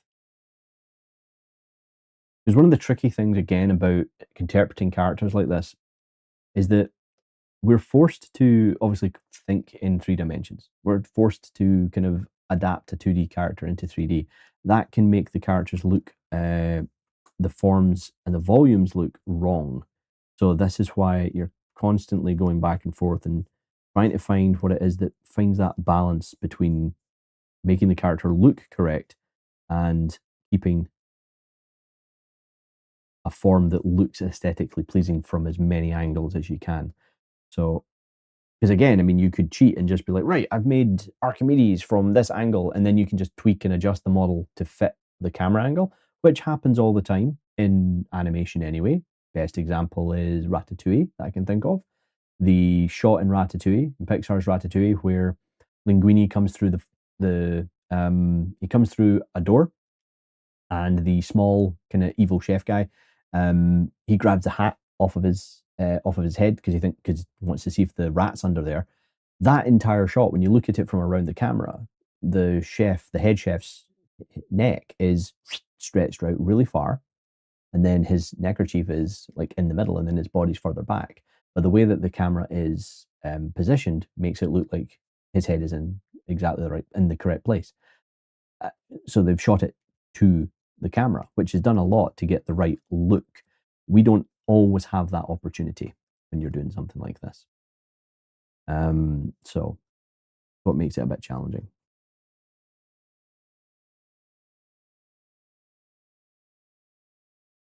And again, some people probably look it's heresy to, reinterpret a classic character in 3 dimensions. Some people like it, some people hate it. I like the challenge. I like to see how close I can get. We're getting there. We're getting there. Okay, folks. So I think now that we've done a decent amount today. Say that. We've been yammering a lot. We've had a few crashes, but we're getting there. Okay, so let's take a look at where we were before. So let's bring back. I'm going to hide that there. I'm going to move these out. Whoa, let's move these out. So that might not actually work that well. All right, let's do it this way instead. Boom, boom, boom. Turn off the bodies. So we started this project with our proxy, and this is what the proxy looks like. Okay, look at the difference. This was just me getting the scale right inside of Maya so that when I brought it into ZBrush, I was like, yeah, I'm happy with this. This will work. And from there, we've explored it. We've stretched the legs out. Then we go to our block out. And this is where we were last week, roughly. Okay. And then when we turn that off and go to the new body, you can see that the head is now far closer to the correct shape. The body proportions are smoother. Everything feels a little bit better. And we've got some more detail in the wings. Is it perfect yet? Hell no. We've only spent a couple of hours, maybe 2-3 hours on it, really, just exploring the character. But we will get there. We will get there. And once we're able to pose the character and rig it, his character will come through far more. Because remember, we remember Archimedes like this, not in an A pose or a T pose, ready to be rigged. So he's kind of out of his element a little bit here. All right. Okay, so I promised that before we finished up, I would showcase the new personal project that I'm working on, or continuing with. This is one I started a while ago. Avramovsky 3D, the owl. Oh, brilliant! Thank you very much. I'm glad you like. We're getting there. We're getting there with it. Okay, so load tool. Need to go into my project here. I don't have a shortcut for it yet, so I need to remember and do that. So I'm going to Z tool, and there we go. So I call this piece of work, affectionately call this piece of work Demon Gal, because the artwork it's based on was called the same thing. That's the only reason. Hey, sheep raider. Ah, sheep raider, nice. That's a cool emoji. So let's drag this out onto the canvas. And some people may have seen this before. This is Demon Gal. And it's, yeah, so it needs finished. It's like 80% of the way there, I would say. We've got a very rough texture on it. And we've got some basic clothes in there. We've got, yeah. So the plan with this is to kind of pose the character, have the character kind of leaning forward, kind of sneering into the camera.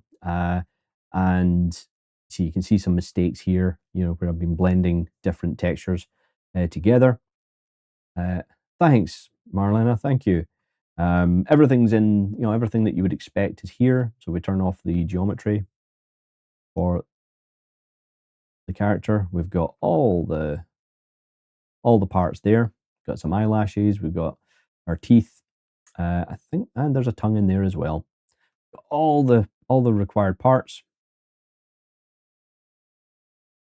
And yeah, so I was playing around with this today in Marmoset. Originally, I was gonna do this in Arnold, but I thought it might be quite fun to test this in after working on my Moonshine Bigfoot character and how powerful the Marmoset renderer was and how great the depth of field and the control I had was. I thought, ooh, let's see if we can use. If I use Marmoset, then I'll be able to kind of take advantage of some of its procedurals and some of its great materials and things like that to kind of speed things up a bit. Because I do this project has kind of been on hold for months at this point. But I'm getting there. I'm kind of happy. if it doesn't crash, right? Yeah, this is the thing. I definitely think for this one, we're going to go full optimization. She's already retopologized. If I show you, there we go. So she's already been retopologized. And she has UVs and all the good stuff. Just turn off the textures. You get a better idea of how she looks. There we go. So yeah, so there's a lot to do. Got the horns. The horns were a lot of fun to do.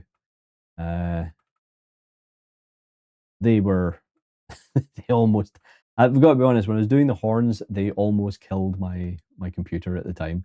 So I had to, there's a lot of optimization that went into the horns to get them easy enough to work with while still being happy enough, you know, with the look.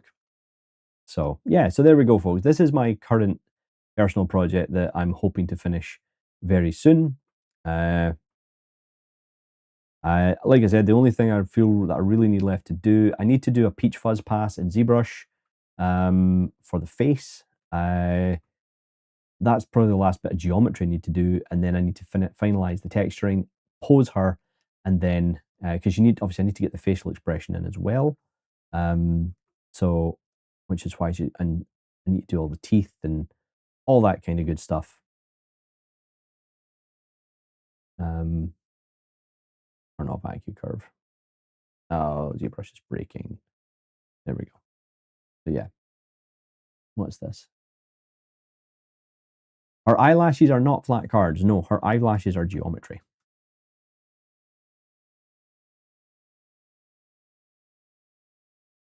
Oh, ZBrush, don't. Oh no. It's happened. It's quite a large file. She's about 100 million polys, all in. No, her eyelashes are in fact geometry.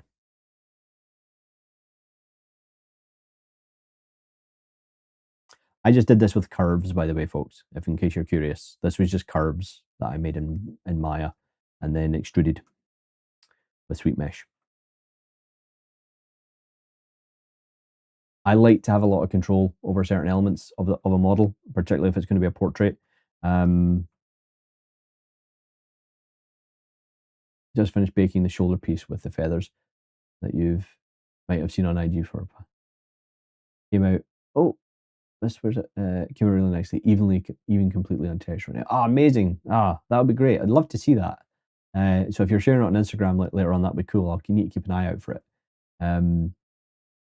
Oh, what's this? I've missed a bunch of stuff in the chat. What's this? I tried it, but I still don't find it as good as I can do present work using V-Ray and Maya. Aramovsky, yeah, I'm with you on that in regards to Marmoset.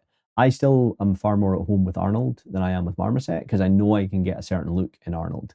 But I'm trying to push myself with Marmoset because of the speed of it. I can't really afford at the moment to have my system down when I'm rendering in Arnold, and it just slows everything down. Marmoset's very, very quick in comparison, and if I do a lot of the extra work in Photoshop, it means that I can get these personal projects done and tick them off the list because they're personal projects. I don't want to. They don't need to be perfect. They're just a way to showcase a piece of artwork that I really like. So, Marmoset is definitely great and easy to use, but doesn't provide good renders, as I know I can pull with Chaos, which is very quick. But yeah, great tool nevertheless. To be honest, this is the thing. I've used V-Ray in the past and I love it to death. It's one of the best I find for displacement work. The only thing, the reason I don't use V-Ray is because Arnold comes with Maya and it's another expense to pay for V-Ray. It's that classic thing, you know. Mainly produced in automotive vehicle development. Oh, cool. Right, folks. Well, that is us. That is us finished for the day. So let me just bring back Archimedes. Oh, Zelmak Draws. Zelmak I Draws. Thank you very much for the follow. Much appreciated. So there we go, folks. We have gotten through another live stream. So thank you all very much for staying with me and hanging out with me for the last couple of hours. It's really much appreciated, and I really enjoy just kind of hanging out with everyone, chatting, and getting to hear how your day is. And hopefully something that we looked at today was helpful to you. And if it wasn't helpful, hopefully it was just a nice thing to have on in the background while you work. Please be sure to check out the social links we have underneath the live stream here, to follow us over on Discord as well if you want to join the community. And I will let them know about the QR code being out of date. Okay, I'll highlight that so we can maybe get that updated. But yes, folks, I guess I will see you all again next week. I'll be streaming on a Sunday once again, but I will be a little bit earlier. We're going to be streaming at 1 p.m. UTC rather than 3 p.m. So a couple of hours early, but hopefully I will see some of you then. So enjoy the rest of whatever remains of your weekend, folks, and I hope that next week is a good one. I hope you all have a good one next week. And if it's not a good one, then I hope it's a quick one. All right. Take care, everyone. All the best. And I'll see you all next week. Bye for now.